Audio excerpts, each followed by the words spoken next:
y después en los próximos días las subimos. Así que si a alguien todavía le quedó duda sobre lo que estamos explicando hoy, tiene la oportunidad de volver a ver los videos. Básicamente, Perdón, el diagrama, Pablo. sí. Para no interrumpir después cuando ya estás en plena explicación. Sí.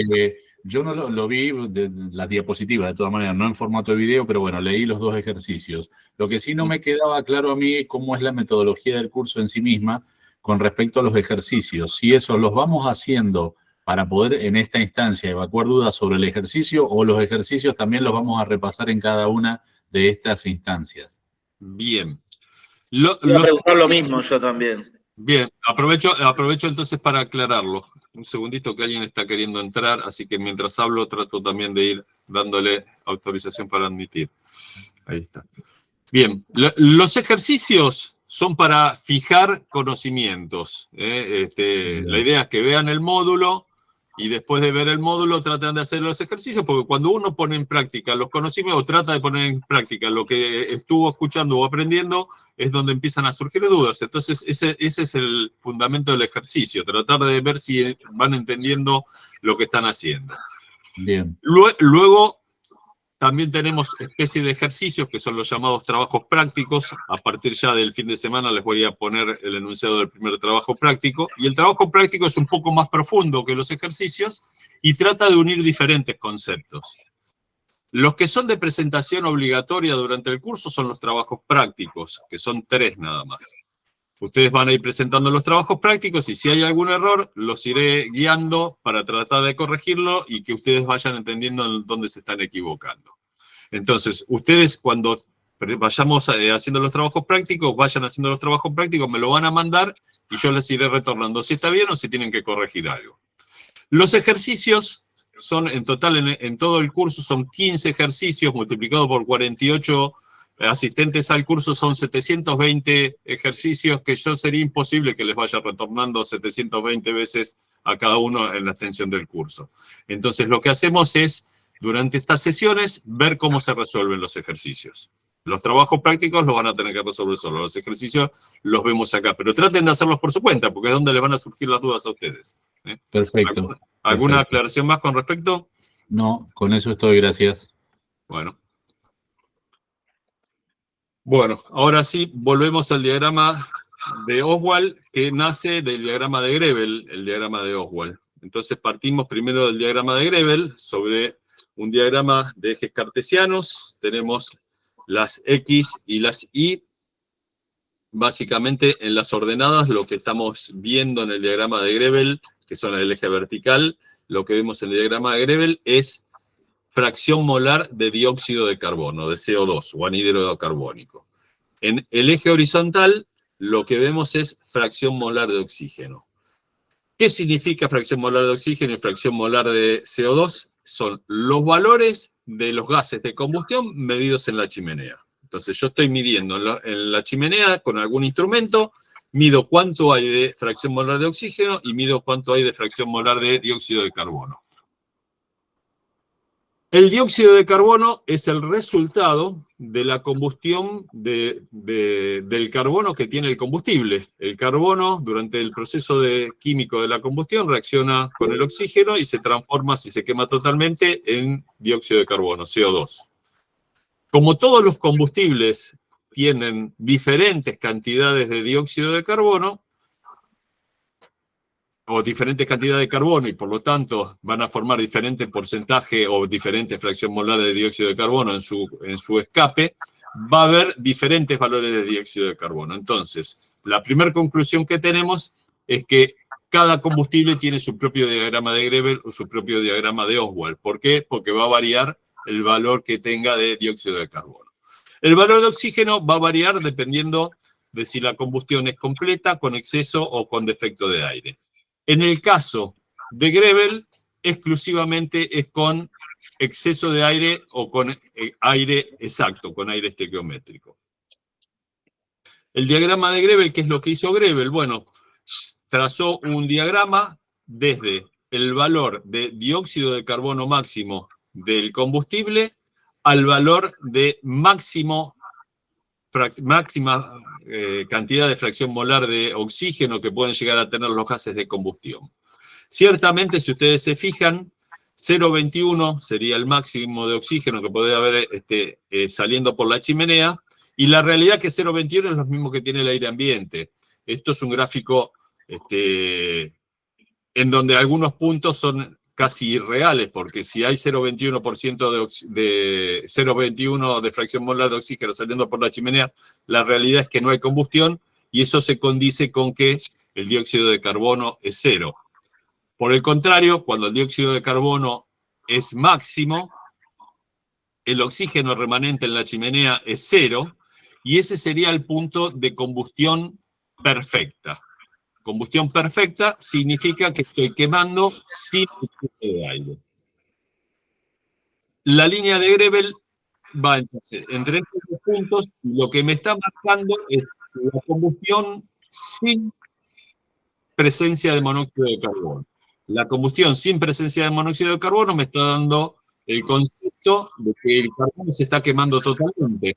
Y si el carbono se está quemando totalmente, cualquiera de los puntos de la línea de Grebel me están diciendo que hay combustión completa. Por eso también la línea de Grebel se denomina diagrama o gráfico de combustión completa. Perdón, Pablo, ¿y cuál es el nivel máximo del dióxido de carbono? O sea, acá Depende del combustible. Como les decía, depende del combustible. Acá estamos viendo un ejemplo. Este ejemplo, si yo no me equivoco, debe ser de propano, pero va a depender de la composición del combustible y del contenido de carbono que tenga ese combustible. ¿Mm? Bien. ¿Se entiende alguna pregunta hasta acá? Bien, les pregunto yo ahora. ¿En qué punto de la línea de Grebel me va a caer la combustión o voy a ver la combustión cuando trabajo con defecto de aire?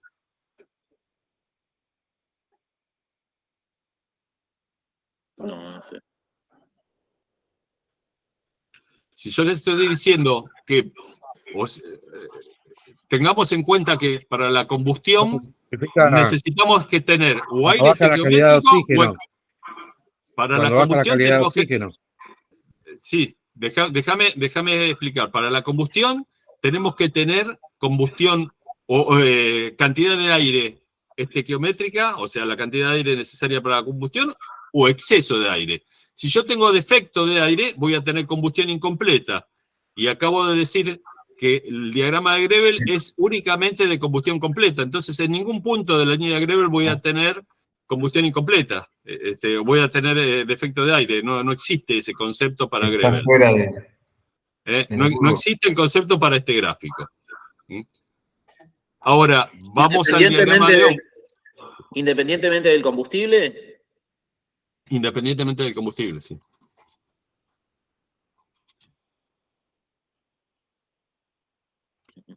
Bueno, vamos a Ohm.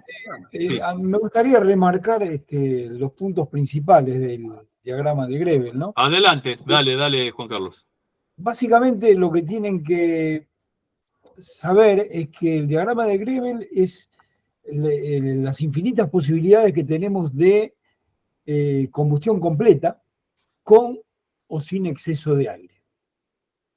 El diagrama de Grebel se construye para un determinado combustible. O sea, cada combustible tiene su propio diagrama de Grebel. Y representa los infinitos casos de combustión completa, con dos puntos que son característicos.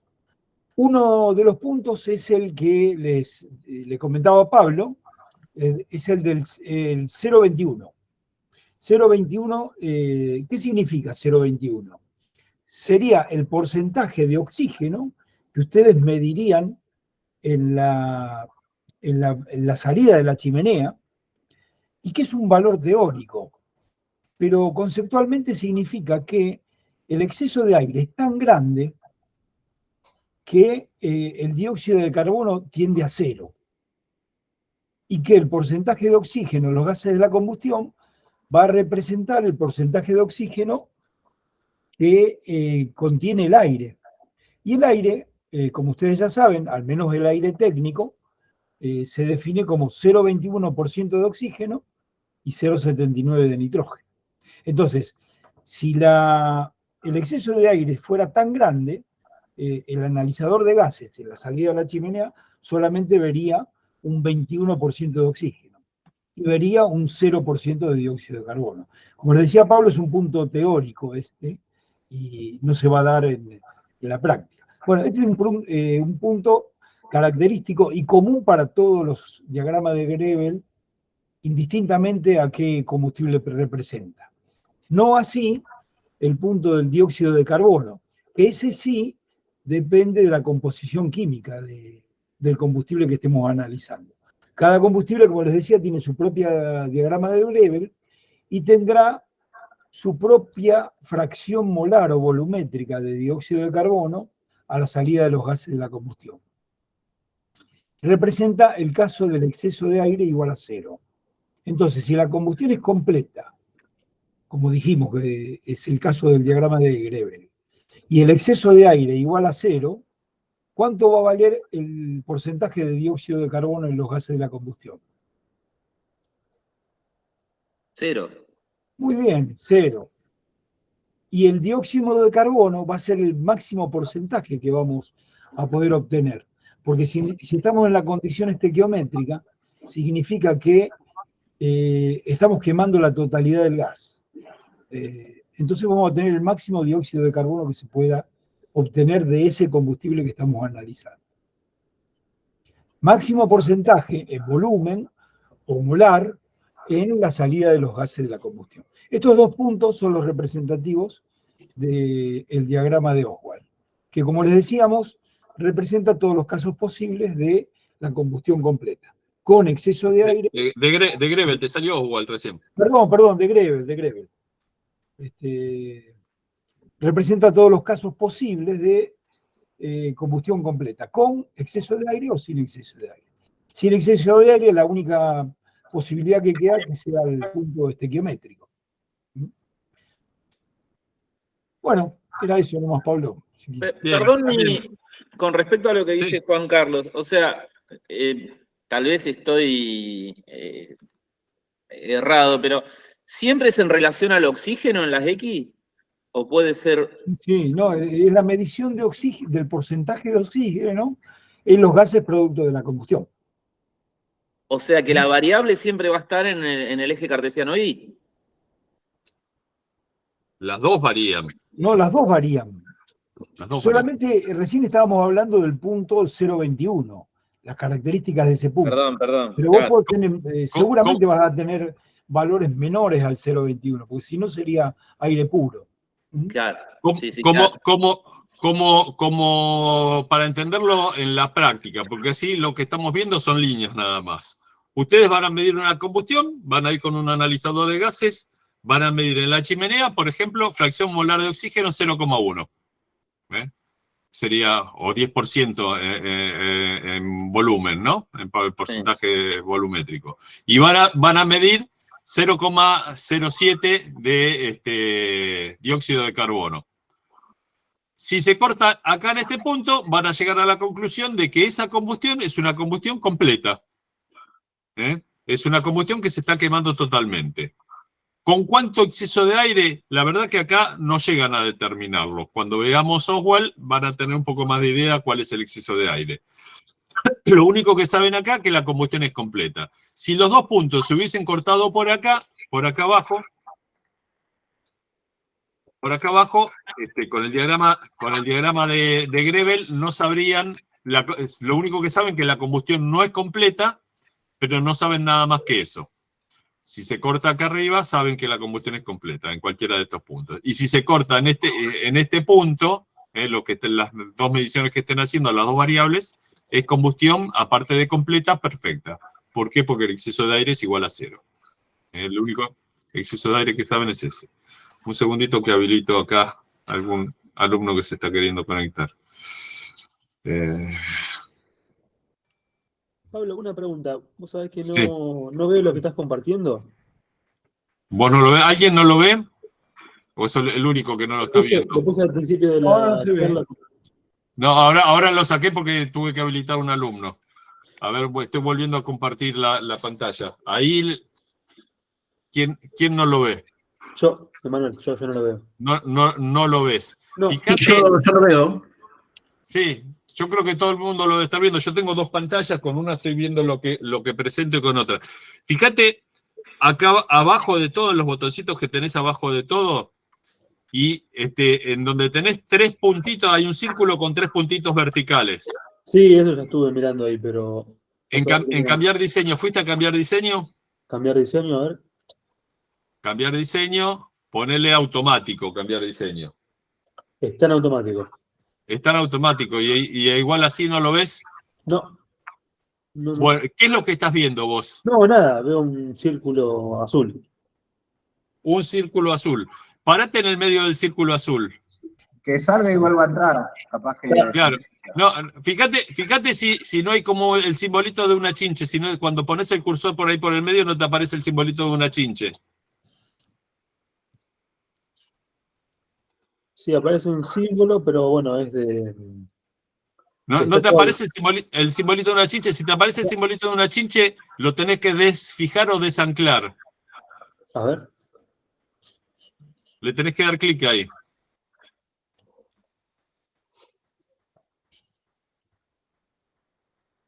No. Solamente ahora te estoy viendo a vos nomás. Ahora me estás viendo a mí.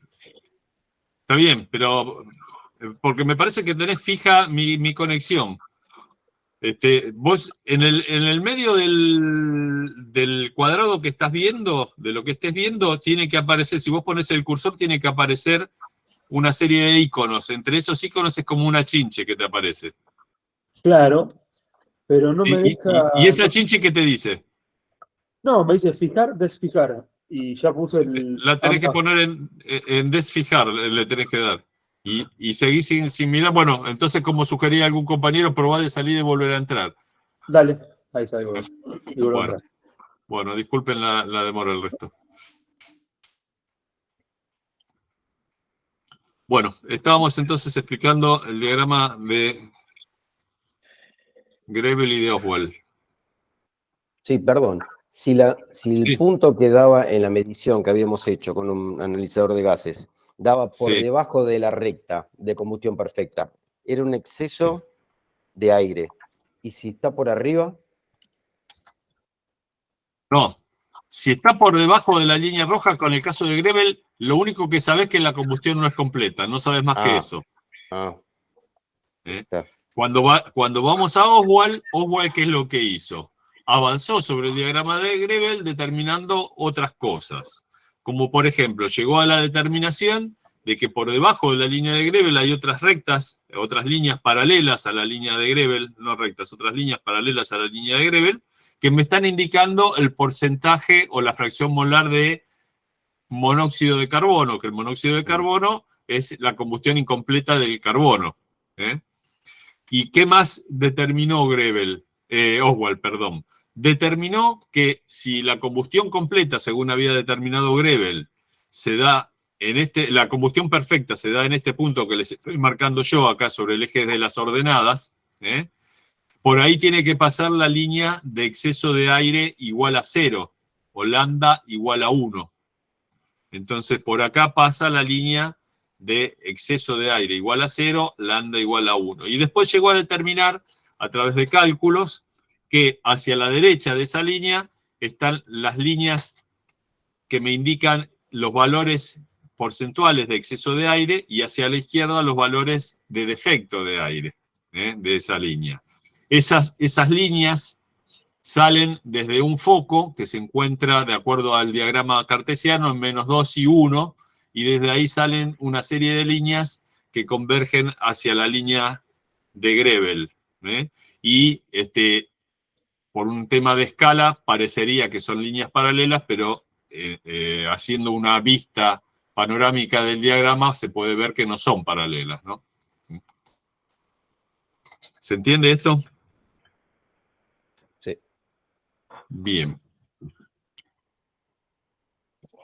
Ahora vamos a ver, si yo tengo una combustión en donde, como dábamos el ejemplo anterior, tengo 0,05 de fracción molar de oxígeno y tengo 0,05 de fracción molar de dióxido de carbono para este combustible de este diagrama, mi conclusión es que la combustión es incompleta, al igual que concluía antes con Grevel, pero ya sé, teniendo los valores de Oswald, sé cuál es el exceso de aire, porque dije que tengo exceso de aire. Acá en este punto tengo exceso de aire, a la derecha de la línea de exceso de aire igual a 0, acá tengo exceso de aire, y sé también qué valor de monóxido de carbono tengo, que son las líneas en color naranja o amarillo, no sé cómo la estarán viendo. ¿Se entiende?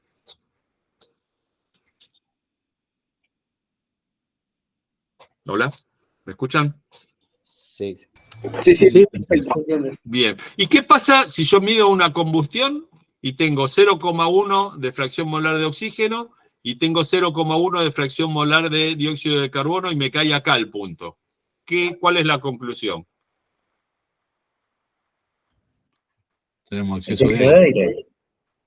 No, estoy midiendo algo mal. Estoy midiendo mal. Todo lo que sea combustión tiene que estar dentro del triángulo de Oswald. Si yo tengo alguna medición que se corta por afuera es porque hay algo que estoy midiendo mal. No completa. No, estoy midiendo mal. Cualquier punto de combustión, si yo tengo combustión incompleta, es debajo de la línea de Grevel. La línea roja. Si yo tengo defecto de aire, combustión incompleta con defecto de aire, es a la izquierda de la línea de lambda igual a 1. Si yo tengo combustión incompleta con exceso de aire, es hacia la derecha de la línea de lambda igual a 1. Y si llega a estar sobre la línea de Grevel, que es la línea roja, tengo combustión completa, con exceso de aire. Combustión completa, con defecto de aire no puedo tener, porque no existe no existe la combustión completa con defecto de aire. A lo sumo será con el aire justo, que sería este punto, o con exceso de aire. ¿Se entiende? ¿Ese error puede darse en un problema de calibración de algún instrumento de medición de gases o no? Bueno, no es un error, sí, o es solamente del usuario, digamos, del instrumento. Si el instrumento tiene problema de calibración, puede ser que dé cualquier cosa. Eso sí, por supuesto que puede llegar a pasar. Pero, entonces, como definición, Pablo, entonces como definición, toda vez que tengamos una medición por encima de la línea de Grevel, directamente hay algo como conclusión, estamos tomando mal la medición. Correcto. Hay Bien. algo que o está errado el instrumento o estamos midiendo mal. Ok. Sí, o podría, Pablo, ser que se esté mezclando corrientes de distintas combustiones. Puede ser, pero en ese caso también estamos midiendo mal. Me vale bien la acotación, ¿eh? Vale bien la acotación, sí. ¿Preguntas? Juan Carlos, ¿querés agregar algún...? No, bueno, que el diagrama de Oswald también, tal como lo dijimos para el diagrama de Grevel, es propio de cada combustible. O sea, está representado y trazado a través de modelizaciones matemáticas, tomando en consideración la combustión de un determinado combustible, que puede ser puro o compuesto, ¿no? El combustible. Y como les decíamos, el C2 máximo representa la condición teórica o estequiométrica, o sea, en la medida que nos acerquemos al punto de CO2 máximo, estamos teniendo una combustión más eficiente desde el punto de vista de la eficiencia de la combustión, ¿no? Juan Carlos, Pablo, una consulta. La calidad, nosotros vamos a tener cada gráfico de Oswald por cada tipo de gas, ¿no? Sí. Al tener esto, si yo la calidad del gas, vamos a hablar del gas natural, tenemos un tema de que la calidad del gas varía. ¿Eso cómo lo vamos a determinar? Y en la medida que varíe, también va a variar el diagrama de Oswald, el de Grevel. Yo igualmente les hago una aclaración. Déjenme hacer una aclaración. Sí. Antiguamente, hace muchos años atrás, los analizadores de gases eran del tipo químicos. Había un analizador de gases muy conocido que era el famoso ORSAT, en donde uno tomaba una muestra de gases con una pera similar a la pera que utilizan para tomar la presión en las personas, una bombita de goma, que es una pera que succionaba gases, y esos gases los hacía pasar a través de un reactivo químico.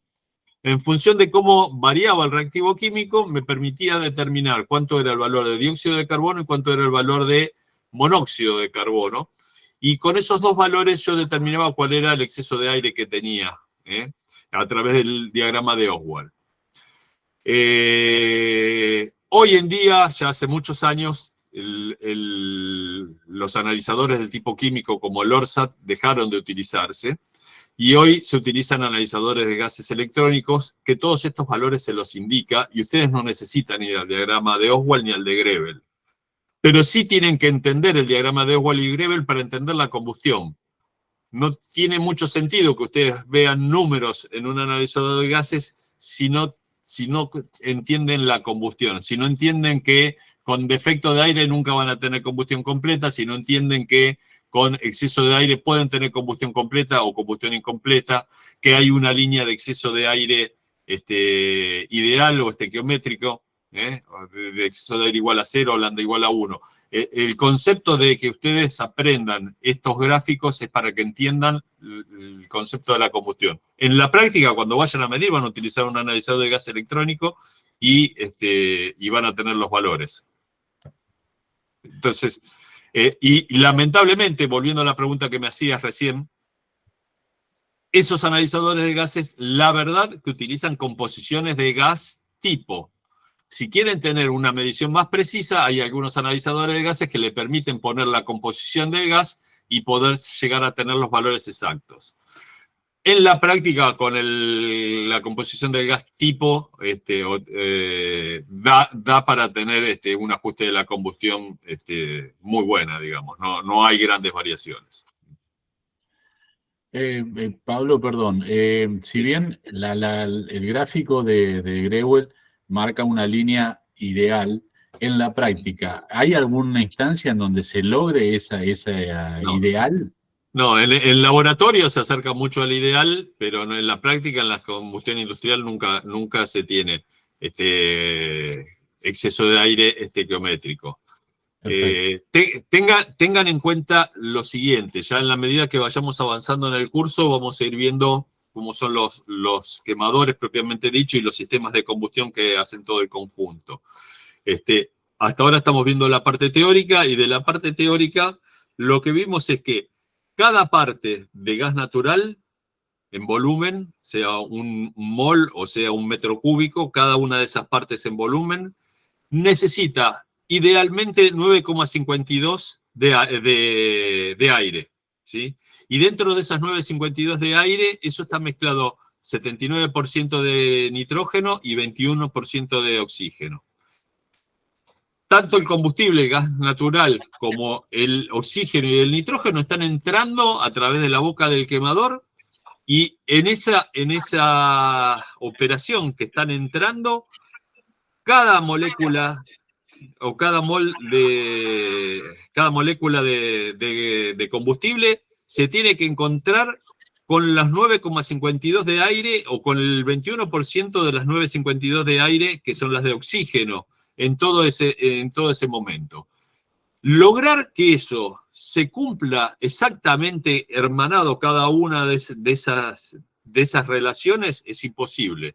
Entonces, para asegurarse de que ninguna molécula de combustible se quede sin sus correspondientes moléculas de oxígeno, es necesario, para asegurarse, poner un poco más de oxígeno.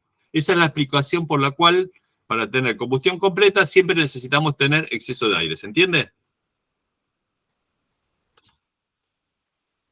¿Hola? Claro, con la cantidad sí, perfecto.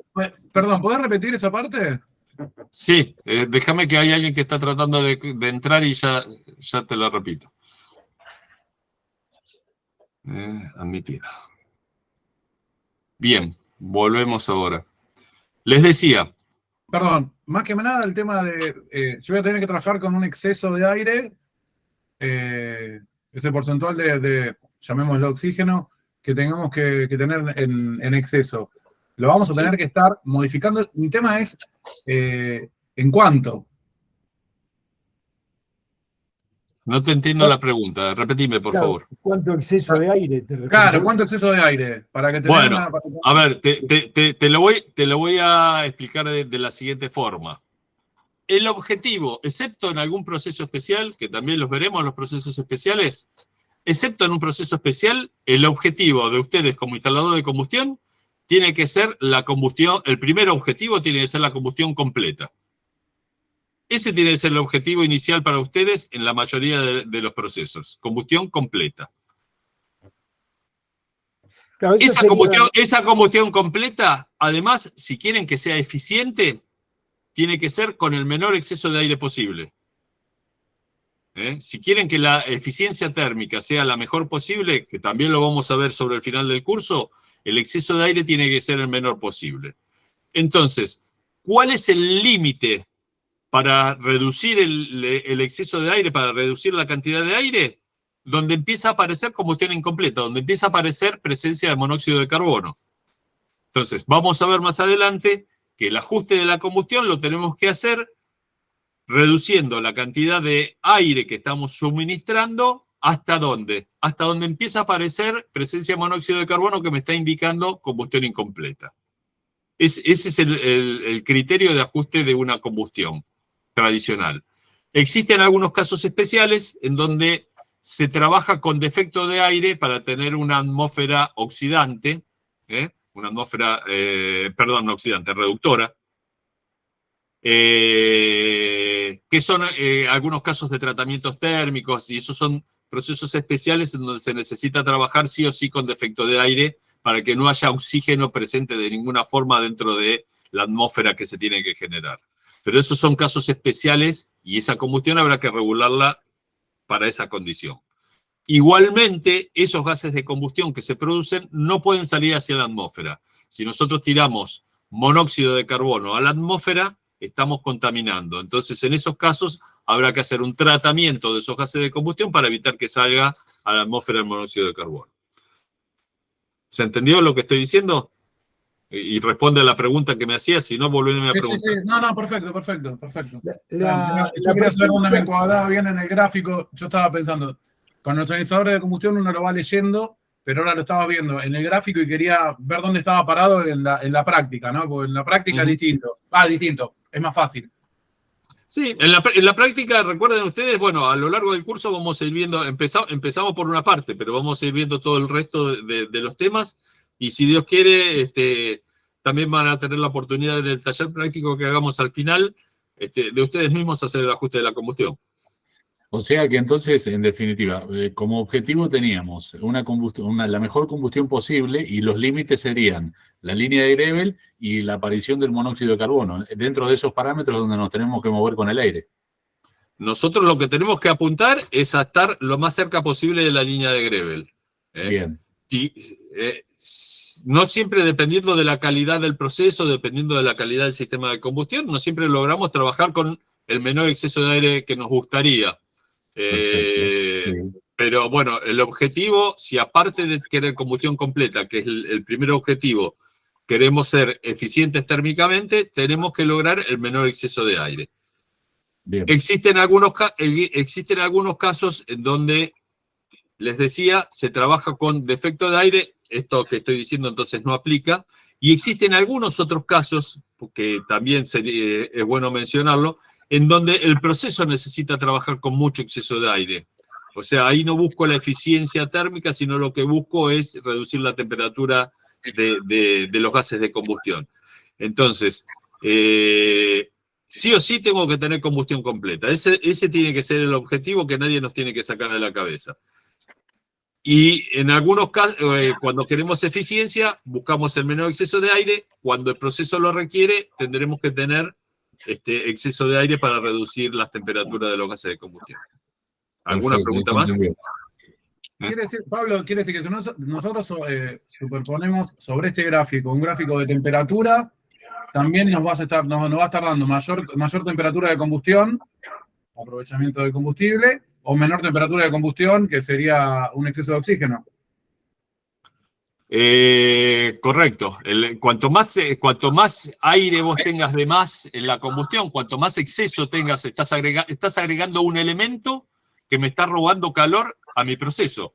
Claro. Le estás diluyendo la combustión, por decir así. Está bien, bien, perfecto. Y Pablo, como para redondear esto, perdón, digamos, de acuerdo a los últimos conceptos que vos vertiste, o sea, cuando decís, en algunos procesos es importante trabajar con una cierta cantidad de aire, y el límite es hasta que empieza a aparecer el monóxido de carbono. ¿Me entendí bien? No. El concepto siempre para ustedes como instalador de combustión o como expertos en combustión es combustión completa. Completa, sí. Que no haya monóxido de carbono. Ese tiene que ser el objetivo siempre. El objetivo número 1 es combustión completa. En algunos casos, la combustión completa la vas a tener con el menor exceso de aire posible. En otros casos, el proceso te va a decir, tenés que tener combustión completa, pero por una cuestión de que necesito determinada temperatura, le tenés que dar exceso de aire. Sí. En algunos pocos casos, como decía de ejemplo, los de tratamiento térmico, te van a decir, acá no podés tener combustión completa, acá sí o sí necesitas tener una atmósfera reductora con defecto de aire. Pero eso después a la chimenea no puede salir así. Después tenés que completar esa combustión para que no salga monóxido de carbono. ¿Se entiende? Sí. El monóxido de carbono. En definitiva, perdón, Juan Carlos, en definitiva, como concepto, ustedes, por la chimenea nunca tiene que salir monóxido de carbono. O tiene que salir la tolerancia que toleran las normas ambientales o la NAC, que son máximo 100 miligramos por metro cúbico. Perdón, Juan Carlos, adelante. No, lo que quería remarcar es lo siguiente, que el monóxido de carbono tiene dos efectos no deseados. Uno es el hecho de que no oxidamos en su totalidad el carbono del hidrocarburo. Bien. Entonces estamos perdiendo capacidad de transferir calor en un combustible que todavía es capaz de dar calor. O sea, el monóxido de carbono es un gas combustible, quiere decir que de él podemos seguir extrayendo calor. Este es el punto de vista de la eficiencia de la combustión. Y el otro efecto no deseado es el de la salud. Digamos, el monóxido de carbono es un gas altamente tóxico que reemplaza al oxígeno en los alvéolos pulmonares y en vez de formar oxihemoglobina, forma carboxihemoglobina que llega a la sangre y a los distintos tejidos que se abastecen de oxihemoglobina a través de la sangre y genera desde los malestares, desmayo o hasta la propia muerte del ser humano en función del tiempo de residencia en un ambiente contaminado con monóxido de carbono o en función de la concentración del monóxido de carbono en ese ambiente. Es decir, en la medida que el tiempo de residencia es mayor, empiezan a aparecer antes los efectos. Y en la medida que la concentración de monóxido de carbono también es mayor, empiezan a aparecer antes los efectos sobre la salud. Bueno, en consecuencia, como les decía Pablo, lo ideal es quemar o oxidar el carbono en su totalidad, de manera de hacerlo más eficiente desde el punto de vista energético y menos problemático para la salud de las personas. Eso por un lado. Y por el otro lado, digamos, tiene que tener en cuenta que hay dos tipos de transferencia de calor a través de un proceso de combustión. Está la transferencia de calor radiante y la transferencia de calor convectiva. Entonces, en la medida que vamos aumentando el exceso de aire, ya nos vamos a ir olvidando de la emisión de monóxido de carbono. Pero ese exceso de aire, como les decía Pablo, al no participar de la reacción de oxidación, o está por encima del necesario, tan por encima que no participa, lo único que hace es extraer calor del proceso de combustión y llevarlo a los gases producto de la combustión. que si la transferencia de calor que el proceso demanda es convectiva, le va a venir bien, porque el aire en exceso, en ese caso, se utilizaría como un vehículo transmisor de calor. Ahora, si la transmisión es radiante, lo que necesitamos es que la temperatura de llama sea lo mayor posible. Con lo cual, el exceso de aire en ese caso nos estaría jugando en contra. Bueno, no sé, eso es lo que quería Recién, sí, déjame decir esto nada más, simplemente para redondear. Alguien salió el tema de la temperatura. Acá en el módulo 2, en la diapositiva 41, puede ser que les difiera un poquito a ustedes el número de la diapositiva, tenemos el diagrama de las temperaturas. En las ordenadas, las temperaturas en grados centígrados, para 2 ejemplos de combustible, fuel y gas natural, y en las abscisas, los valores de lambda, sería el primero, o de oxígeno para el caso de la combustión de líquido o la combustión de gas. Cuanto más exceso de aire, voy a tener más oxígeno remanente en la chimenea. Cuanto más exceso de aire, voy a tener un lambda mayor. Fíjense cómo la temperatura va cayendo. Lo que sí es importante aclarar también es que este diagrama es un diagrama de temperatura adiabática. ¿Qué significa temperatura adiabática? Si yo tengo una combustión en una cámara de combustión y las paredes de esa cámara de combustión no me absorben nada del calor que se está produciendo por la llama, la temperatura que voy a tener yo es esta. En la realidad, en todos los procesos, lo que queremos, si estamos realizando una combustión en general, es absorber ese calor de alguna forma. Si es una caldera, transmitírselo al agua. Si es un horno de galletitas, transmitírselo a las galletitas. Si es un horno de fusión, transmitírselo al metal.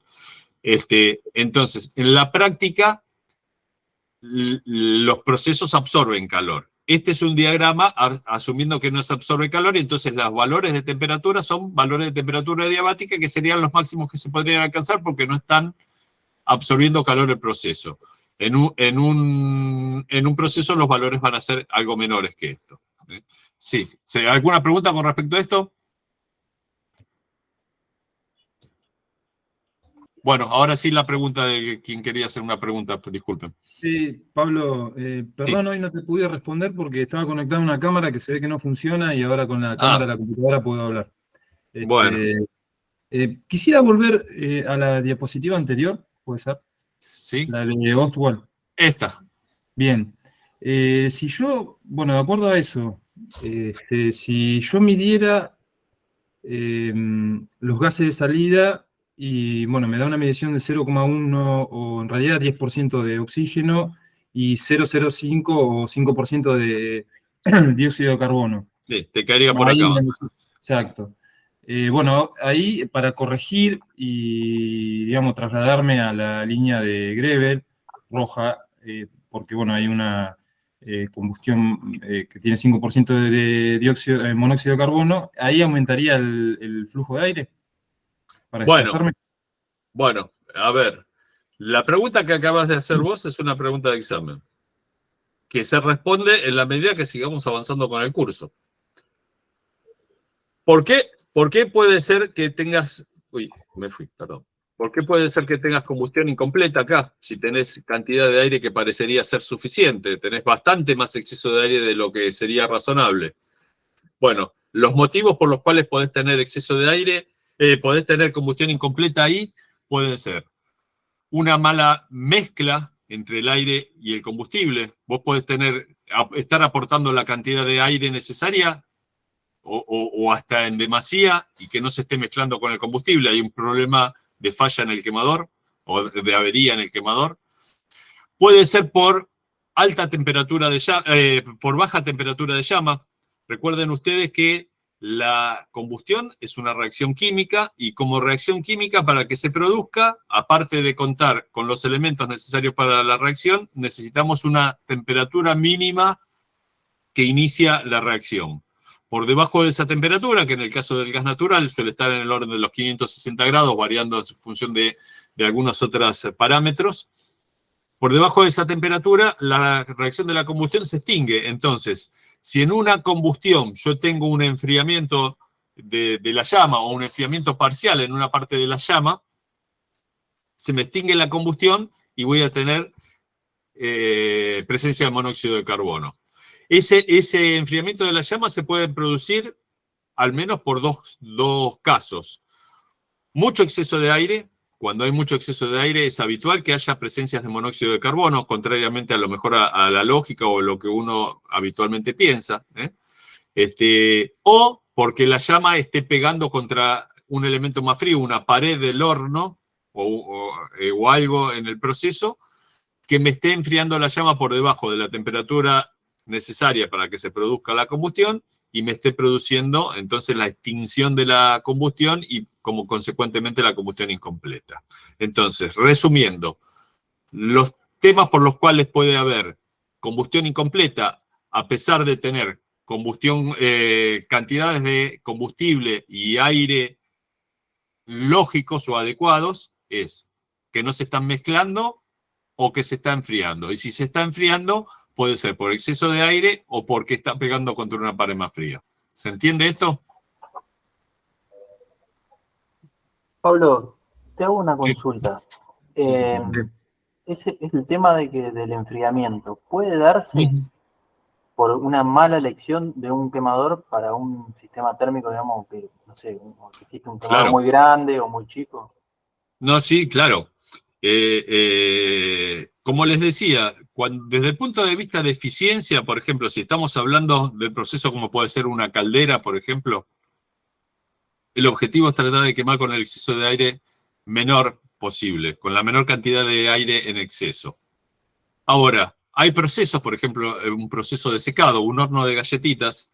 Si yo utilizo la cantidad de aire mínima, la temperatura de llama, como veíamos en el gráfico anterior, va a ser muy alta y las galletitas se me van a arrebatar, se me van a quemar.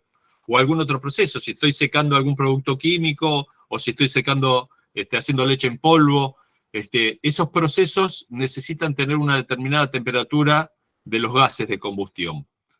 Por arriba de esa temperatura se me produce el daño del proceso. Entonces, especialmente en los procesos de secado, los secados de grano también, por ejemplo, la secadora de grano, entonces este proceso se trabaja con mucho exceso de aire para tener una temperatura baja. Para eso, tanto el proceso como el quemador tiene que estar diseñado para trabajar con esos excesos de aire. Si no está diseñado para esa condición, lo más probable es que si agarran un quemador que no está pensado para eso, tengan presencia de monóxido de carbono. ¿Por qué? Porque no está pensado para trabajar con exceso de aire, porque el caudal de aire o las velocidades de aire son mayores que las que tendría que tener y me está produciendo arrastre también de combustible sin quemar, ¿no? De monóxido de carbono. Esa sería también otra condición, arrastre de combustible. ¿Se entiende? Claro, la reacción de combustión se tiene que generar en el seno de la llama. En la medida que tenemos mayores velocidades de inyección de combustible o de aire al seno de la llama, posiblemente le demos menos tiempo de residencia en el seno de la llama al combustible para oxidar completamente. Y, digamos, salga de la zona prevista para el desarrollo de la llama, combustible sin quemar, ¿no? O sea, tiene que tener un tiempo de residencia suficiente en el seno de la llama como para completar la reacción. Todas estas determinaciones de los gráficos de Ostwald para cada uno de las gases, ¿es experimental la determinación? No, pues a través de fórmulas matemáticas se trazan los diagramas. Son modelizaciones matemáticas que también se utilizan para los procesadores electrónicos, ¿no? Y los que en definitiva nos dan los valores de los instrumentos, ¿no? Esas mismas modelizaciones matemáticas son las que nos llevan, por un lado, a construir el diagrama de Ostwald para un determinado combustible o para hacer los procesadores electrónicos que nos den esos valores, ¿no? Ok. ¿Alguna pregunta más de este tema? Sí, ¿vamos a hacer algún tipo de ejercicio, digamos, paso a paso, digamos, acerca de este tema en concreto? Es un tema que a mí desde el comienzo de la clase lo manifesté. Ejercicio de diagrama no es más que esto. Si yo te pregunto que vos tenés una combustión en este que se te corta, las variables se te cortan acá, explícame por qué conclusión sacás vos acá. Si se te corta acá, explícame cuáles son las conclusiones que sacás. Si se te cortan acá los valores, explícame qué conclusiones. No hay más que eso, es agarrar un diagrama y entenderlo el diagrama. No hay otro ejercicio, es entender el diagrama. ¿Vos te referías a un ejercicio de construcción de un diagrama de Oswald? Sí, o sea, porque a mí lo que me preocupa es con respecto a lo último que justamente vos manifestaste acerca de las, viste, entre comillas, ¿no? Las fórmulas matemáticas, los valores que va arrojando, que están, digamos, plasmados acá en este gráfico, que están en porcentajes, ¿no? De monóxido de carbono, eso, digamos, ¿cómo llegás a esos valores? Yo no lo estoy pudiendo... Sí, en realidad está fuera del alcance del curso, pero sí, tomarlo hasta ahí, que se hace a través de modelizaciones matemáticas, una vez definida la composición química del gas combustible. O sea, una vez definida la composición... Yo creo que a lo mejor lo que estás preguntando vos, o a lo mejor yo lo estoy interpretando mal, ¿cómo sabés vos si tenés que dejarlo en 0,1, si lo tenés que dejar en 0,7? ¿A eso te referís? Más o menos, sí. Por ahí va. Bien, lo vamos a ir viendo un poco más adelante. Pero, en definitiva, cuando vos tengas una combustión, si vos tu objetivo es, objetivo número 1, ya dije, monóxido de carbono 0, o sea, combustión completa. Objetivo número 2, si en ese proceso te requiere el menor exceso de aire, vas a ir ajustando la combustión, cerrándole la cantidad de aire, para la cantidad de combustible que necesitas, le vas a ir cerrando la cantidad de aire, ¿hasta dónde? Hasta que empieza a aparecer monóxido de carbono. Monóxido de carbono. Ese va a ser el límite tuyo para cerrarle el aire. ¿Se entendió? Claro, que anteriormente yo te lo había mencionado eso. Sí, tal cual. ¿Sí? Eso lo entendí. Está bien. Pero bueno, lo de los valores, esos que vos estabas recién explicando, cómo llegar, eso sí, eso me preocupa. Pero bueno, es más adelante, capaz. ¿Qué valores? Lo que vos decías, cómo llegás, ¿me entendés? Acá, a ver si es 0,5, si es 0,7, digamos, todo ese tipo de... Claro. Que están graficados acá. Esos valores, primero... Primero que nada, de acuerdo a la NAC 201, el fabricante del sistema de combustión te debería decir cuáles son esos valores que se pueden alcanzar. Eso es lo primero. Y eso es lo ideal, y todo el mundo sabe que lo ideal no existe. Y entonces en la práctica se te va a dar el caso de que te encuentres con sistemas de combustión que no tenés esa información. ¿Cómo vas a tener que ajustar el sistema de combustión? Lo vamos a ir viendo más adelante. Vas a arrancar el sistema de combustión, vas a ir haciendo un ajuste al tanteo inicialmente para llevarlo con una combustión razonable a tener la cantidad de combustible que necesitas, y una vez que tenés un ajuste más o menos razonable, ahí empiezas a cerrar la cantidad de aire hasta donde empieza a aparecer combustión incompleta, donde empieza a aparecer monóxido de carbono. Y ese va a ser el valor de fracción molar de oxígeno que vos determines. Será a lo mejor 0,06 para el estado de carga de ese quemador. Ese va a ser el valor que vos vas a determinar. Después, más adelante, vamos a ver que hay motivos por el cual vos no lo vas a poder dejar ajustado en este 0,07, por decir así. Lo vas a tener que dejar ajustado con un poco más de oxígeno. Pero eso lo vamos a ver más adelante. Ok. Muchas gracias. Perdón por ahí, monopolicé la... al contrario. Me permiten repetir algo que repito siempre hasta el cansancio.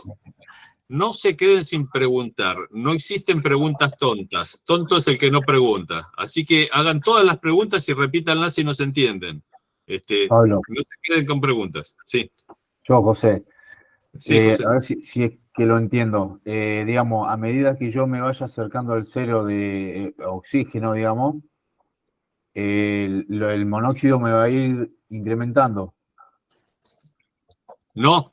Vos podés tener acá 0,00 no sé cuánto de oxígeno en chimenea y estar con un dióxido de carbono alto que te está cayendo sobre la línea de Grebel y estás teniendo combustión completa y no tenés monóxido de carbono ahí.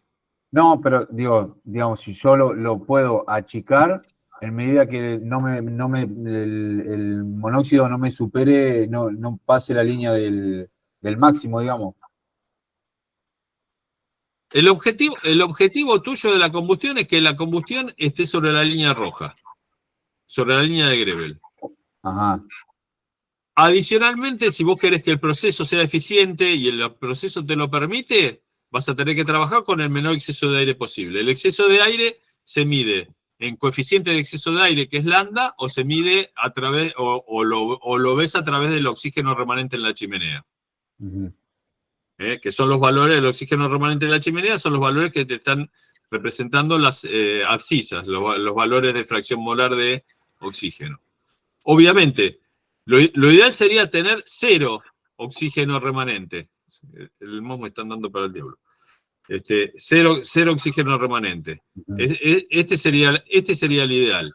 Y ahí tener el dióxido de carbono máximo. Ese sería el ideal para un proceso donde trato de ser eficiente. Ahora, si es un proceso, insisto, una secadora de grano, en una secadora de grano, si yo tengo esta condición, voy a tener temperaturas de llama muy altas y entonces en la secadora de grano se trabaja con exceso de aire, mucho más exceso de aire, y entonces el valor que voy a tener de oxígeno remanente en la chimenea posiblemente sea, o seguramente va a ser mucho más alto, el valor de dióxido de carbono va a ser más bajo, pero lo importante es que me caiga sobre la línea de Grebel, sobre la línea roja, que yo estoy teniendo monóxido cero, combustión completa. Combustión completa. Yo tengo que tener las ordenadas que tenga de oxígeno y monóxido tienen que pegar sobre línea sí o sí. Siempre, excepto la única excepción es algún proceso de tratamiento térmico en donde tengo que tener sí o sí 0 oxígeno negativo, oxígeno negativo. Bien. Andrea, ¿querías hacer alguna pregunta? Sí, con respecto a cuando trabajamos con quemadores sobre nivel en otra condición de nivel de mar, ¿no? En ciudades en altura. ¿Este gráfico se puede seguir usando y solamente lo que pierdo es eficiencia o hay algo más? O sea, puedo trabajar con esto mismo porque lo que me cambia es la presión, ¿verdad? Lo que te cambia es la presión. Al cambiar la presión te va a cambiar la densidad del aire, pero los porcentajes aproximadamente se siguen manteniendo. Hay muy poca variación entre el porcentaje de oxígeno a nivel del mar con respecto a la altura. Va a seguir siendo en volumen 0,21. Entonces, o sea que puedo usar el mismo gráfico. Estos diagramas los puedes seguir utilizando y eficiencia de combustión no tendrías que perder. Ya después vamos a hablar de eficiencia sobre el final del curso. En el módulo 6 vemos eficiencia. Ok, gracias. Bien. ¿Alguna pregunta más?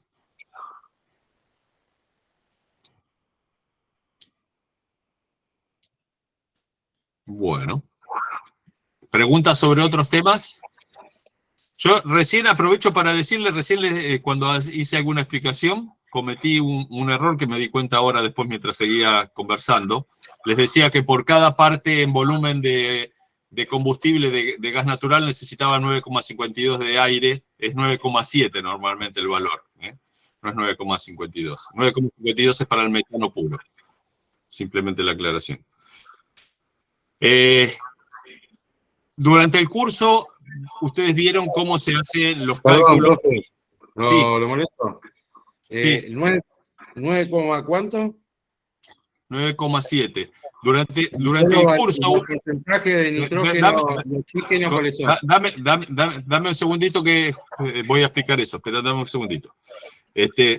durante el curso, especialmente en estos módulos, ustedes ven cómo son los cálculos químicos, cómo se hace el balance de la ecuación de la combustión.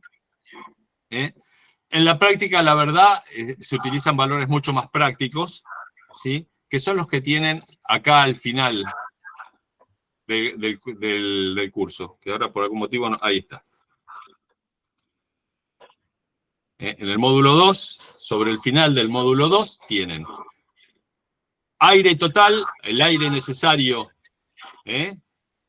estequiométrico para el gas natural, 9,7 normales metros cúbicos o volúmenes por cada volumen de combustible. Entonces, el aire necesario para la combustión del gas natural, 9,7 normales metros cúbicos de aire por cada normal metro cúbico de combustible. En el caso del propano, 24,69 normales metros cúbicos de propano por cada metro cúbico de gas propano. En el caso del butano, 31,83. En el caso del GLP, que es una mezcla de propano y butano, acá tienen los valores, ustedes saben leer.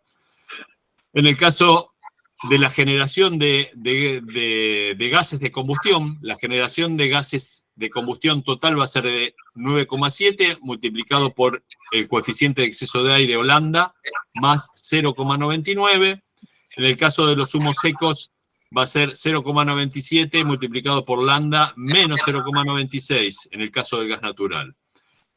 La cantidad de dióxido de carbono que van a generar es de 1,06 normales metros cúbicos de dióxido de carbono, perdón, creo que dije monóxido, de dióxido de carbono, 1,06 normales metros cúbicos de dióxido de carbono por cada normal metro cúbico de gas natural. Acá tienen los valores de nitrógeno, acá tienen los valores de agua, de una composición típica de gas natural. Si lo quieren hacer exacto, bueno, también en el curso vieron cómo es los cálculos estequiométricos para hacerlo y sacan la cantidad de moles y después llegan a todos estos valores. Pero en la práctica lo que tienen que utilizar es esto. O lo que les recomiendo utilizar. ¿Responde tu pregunta? Sí, gracias, profesor. Nada. Sí, estaba viendo que tal vez el valor de 9,52 venía porque en la diapositiva 59 habla para el metano. Si fuera metano puro, sí. Para el metano, sí, por eso recién aclaré que para el metano es 9,52. Ah, bien, sí. Perdón. Sí, sí.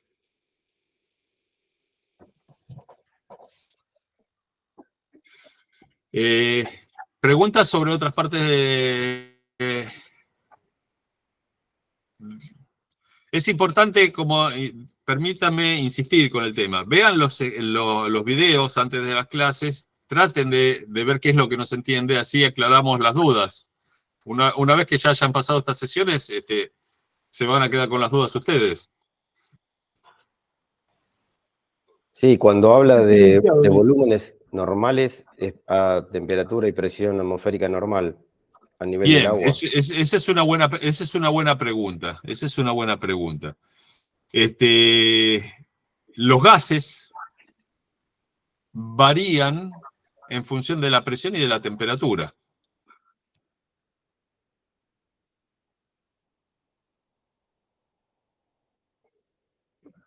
Se cortó. Sí. ¿Qué es lo que varía? No es lo mismo si yo hablo kilogramos por centímetro cuadrado a 2 kilogramos por... ¿Hola? Se cortó. Se cortó. ¿Ahí me escuchan? ¿Me escuchan? Sí, sí. Ahora sí. Bueno, le decía, los gases varían en función de presión y de temperatura. ¿No? Varía el volumen, varía el caudal, varía la densidad. ¿No? Entonces, no es lo mismo si yo hablo en condiciones de presión atmosférica, si yo hablo en condiciones de 1 kilogramo por centímetro cuadrado, si yo hablo en condiciones de 2 kilogramos por centímetro cuadrado, eso varía. Para eso, para ponernos de acuerdo en lo que estamos diciendo, se referencia todo, o se suele referenciar todo a una misma condición. En nuestro país, y para el caso de este curso, nos referimos a normales metros cúbicos, y normal significa en condiciones normales de presión y temperatura, que de acuerdo está expresado en la ANAC 201, normal se considera 0 grados centígrados y presión atmosférica 1013,25 hectopascales. o 1013,25 milibares pueden asumir también. ¿Sí? Esas son las condiciones normales de presión y temperatura. ¿Se entendió? Sí, correcto. Entonces, cuando uno habla de un normal metro cúbico, significa que es un metro cúbico de algo en esas condiciones de presión y temperatura que les acabo de decir. Está bien. Ahora, cuando uno habla a la presión en cañería del gas natural a 160 milibares, por ejemplo, 200 metros cúbicos serían normales igual. ¿Hasta qué presión se consideran normales dentro de la cañería? Normal es únicamente a condición de presión atmosférica y temperatura. Si yo determino que un proceso, un artefacto, necesita quemar o va a quemar 100 normales metros cúbicos, cuando lo haga pasar por la cañería a una presión mayor que la atmosférica, en realidad van a pasar menos metros cúbicos, porque ese gas va a estar comprimido. Y si yo lo mido con un medidor volumétrico, voy a medir menos de 100 metros cúbicos, como estoy dando el ejemplo. ¿Por qué? Porque está comprimido.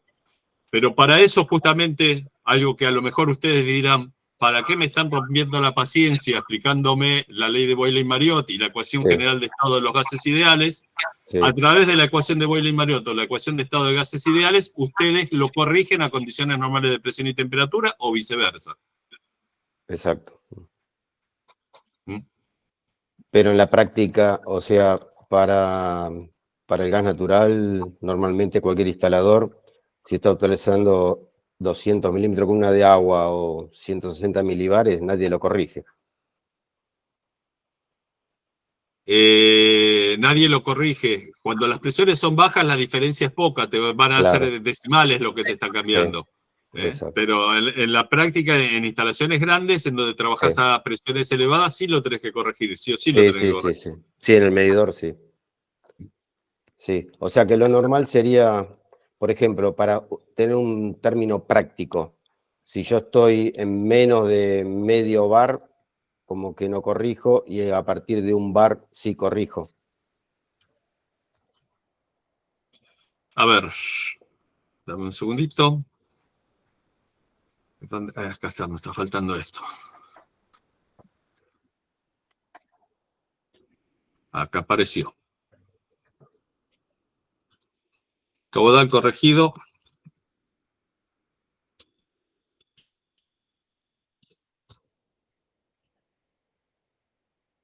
Va a ser igual.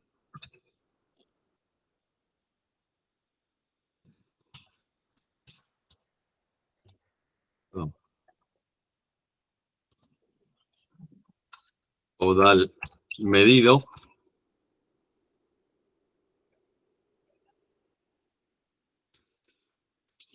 por el cociente de la presión absoluta medida sobre la presión atmosférica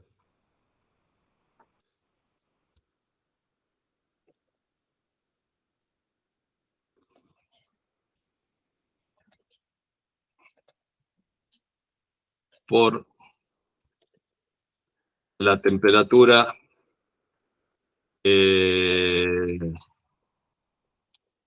0 grados centígrados, 273,15 Kelvin, dividido la suma de 273,15 más la temperatura que yo estoy teniendo mi proceso. Un segundito que trato de acomodar esto.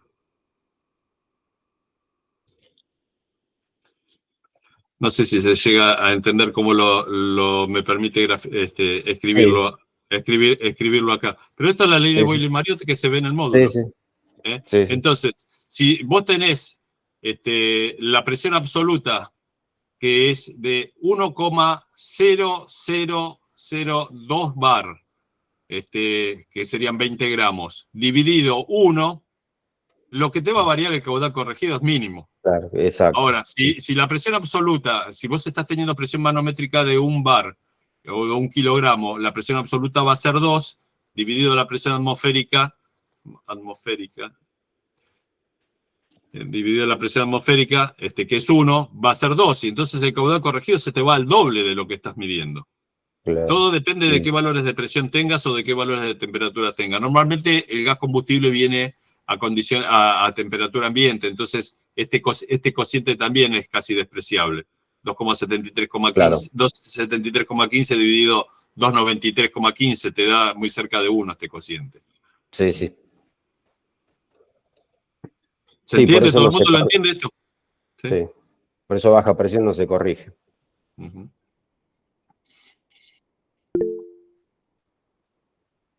Bueno, ¿alguna pregunta? ¿Otra pregunta? Marino tiene una pregunta.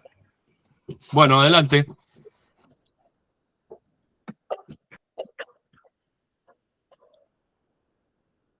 Yo le quería consultar, ¿puede repetir la presión que adopta la NAC 201 para calcular? Sí, la NAC 201 en particular, las otras NAC también hablan, es común que referencien todo a normales metros cúbicos, ¿sí? Y normal refiere a la condición normal de presión y temperatura, y para el caso de la NAC 201 aclara, al final de la NAC 201 de la adenda del 2016, aclara que normal se considera 0 grados centígrados y presión atmosférica 1013,25 hectopascales.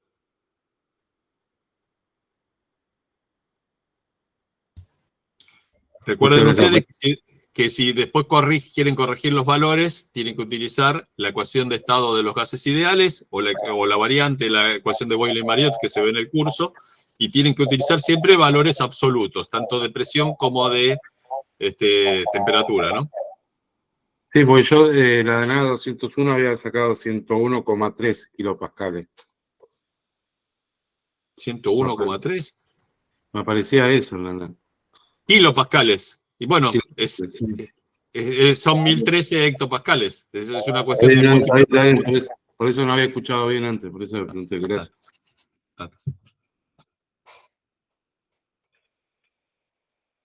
Bien, ¿alguna pregunta más?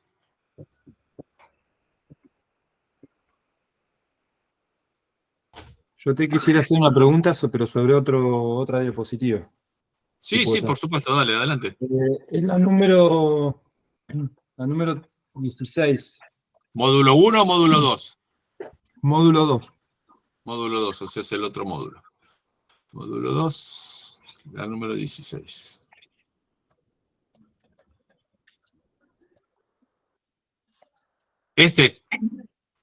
Correcto, sí es. Bien. Bueno, yo no tengo experiencia en lo que es manejo de equipo, puesta en marcha, pero por ahí para algunos les resulta fácil, pero yo no por ahí no lo entiendo. No hace falta que aclares nada, insisto, no hay preguntas tontas, así que adelante. Bueno, el estado de carga entiendo que tiene que ver con, 10 sería la máxima potencia del equipo, con correcto, el máximo combustible, y 1 sería arrancando. Sí, correcto. Acá, hay un coeficiente que es el de exceso de aire, que sobre todo es mayor al comienzo, ¿sí? Cuando se empieza a inyectar combustible, a medida que uno va aumentando, ese coeficiente de exceso de aire se va achicando. O sea, ¿eso por qué se produce? ¿Por qué se necesita más aire al principio y no al final? Bien, es una buena pregunta. Antes de seguir, lo primero que voy a aclarar es que estas dos líneas o estos dos parámetros están relacionados. El oxígeno refiere al oxígeno remanente que se mide en chimenea, y en función del oxígeno remanente lo que tengo es el coeficiente de exceso de aire lambda. Lambda, recuerden ustedes, está en el módulo, ¿sí? Lambda es la relación entre aire real dividido aire ideal.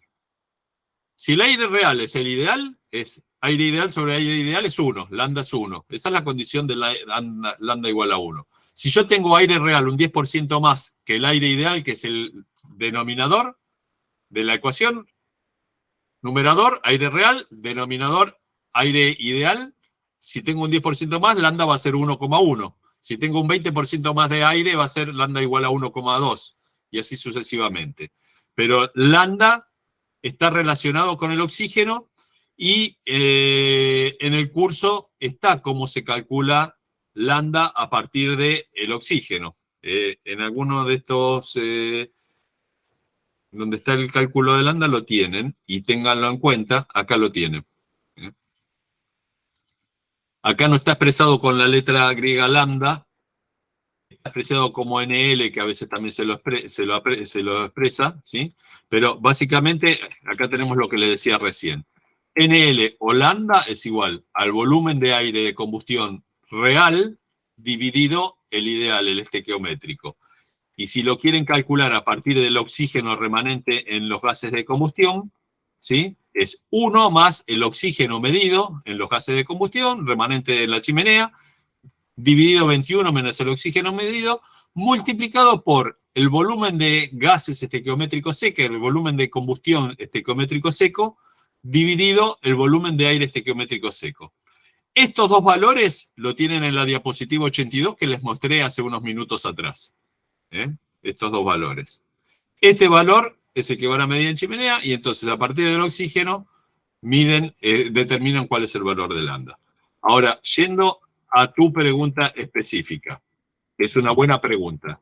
¿Alguien del curso tiene alguna idea de por qué los valores de oxígeno remanente en chimenea son menores a máximo estado de carga con respecto a valores a bajo estado de carga?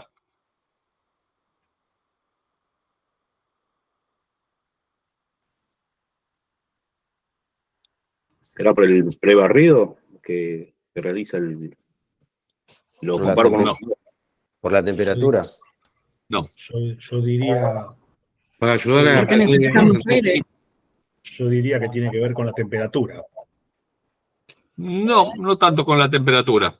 Para garantizar la mezcla en el difusor.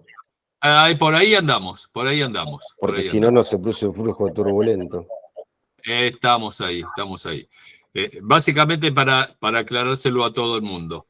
Vamos a ver, en los próximos módulos ya vamos a entrar a ver quemadores y sistemas de combustión. Y vamos a ver que básicamente una de las funciones principales de los quemadores es mezclar el combustible con el comburente, que sería el oxígeno que me está aportando el aire. Desde ese punto de vista, para poder, una de las funciones es dosificar esos dos fluidos y la otra mezclarlos. Esa mezcla se logra a partir de turbulencia. Y cuando los fabricantes de los quemadores los diseñan para tener esa turbulencia ideal acá, en esta condición, en el máximo. Ahí es donde tengo la mejor turbulencia. Si yo tengo la mejor turbulencia, estoy logrando lo que les decía unos minutos antes. Estoy tratando de combinar cada molécula de combustible con las moléculas de oxígeno que está necesitando. Ahí tengo la mejor turbulencia.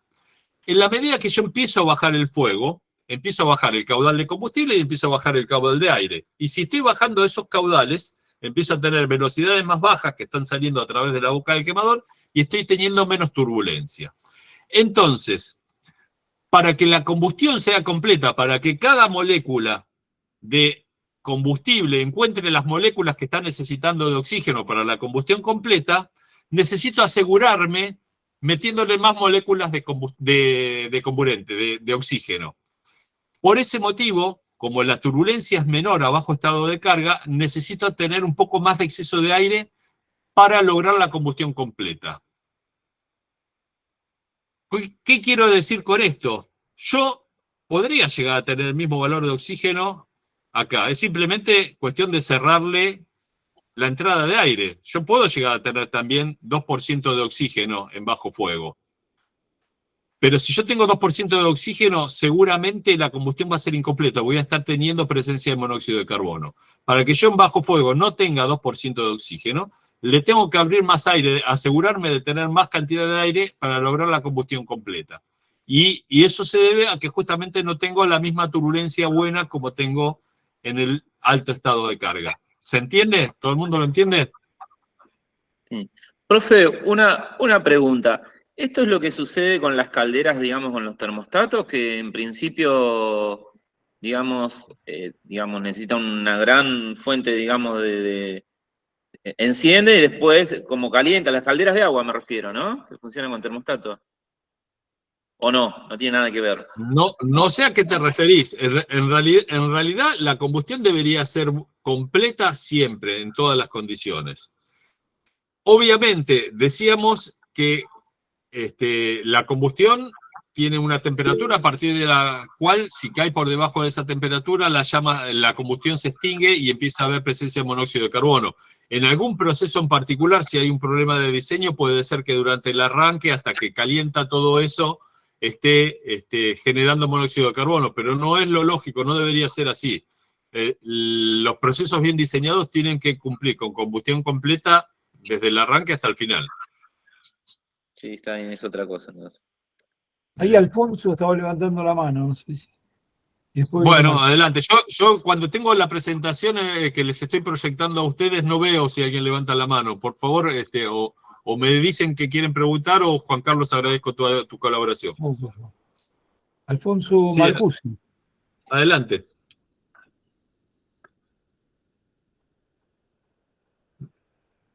Tengan en cuenta, si van a preguntar, habilitar el micrófono, acuérdense. Por ahí la falta de hábito. Ahí está, Alfonso. Sí, estás silenciado, Alfonso.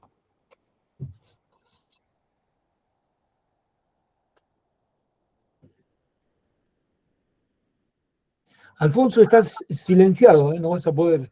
Lo escribió por el chat, mensaje. a ver, vamos a tratar de ver el chat. Un segundito. Ahora ya no lo veo, por eso. El chat, vamos a ver el chat.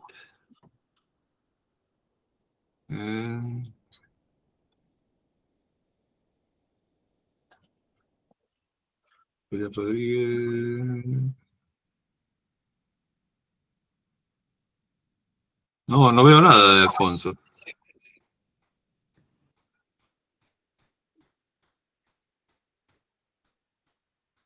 No veo ningún mensaje de Alfonso. Julián Rodríguez, no sé si estará en otra computadora.